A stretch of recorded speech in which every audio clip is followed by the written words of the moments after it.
Chapter 3, Mental Toughness, Training My Brain, by Sarah.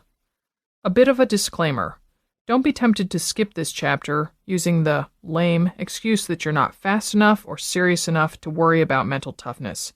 Like the scale of perceived physical exertion, where a 1 means no prob and a 10 means big prob, there's a spectrum of mental toughness, and you and your running experiences fall somewhere in it. To my knowledge, no exercise physiologist has ever formalized it, so let's just say it goes from 0, a pimple can sideline my running for a week, to 10, if I don't puke, pass out, or both, I didn't give it all I got.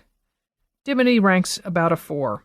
She pushes mildly during races, but has never, and will never, vomit from physical effort, whereas I tend to be, more intense. I'd say about a 9. So don't think you have to be like me to consider yourself worthy of analyzing how your head affects your feet. Instead, know this. No matter where you fall on the spectrum, the stronger your head is, the better you'll be as a runner.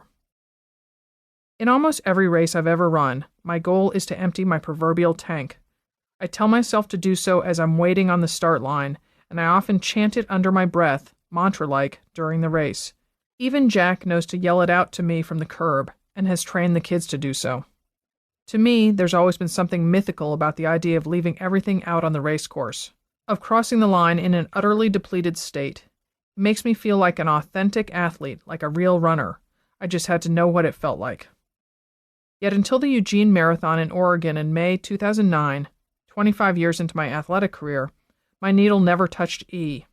As hard as I tried to push myself to the brink, I inevitably pulled back, forever crossing the finish line with more in me.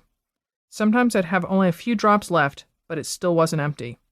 After a race, I always had to admit to myself I could have pressed down the accelerator harder than I had.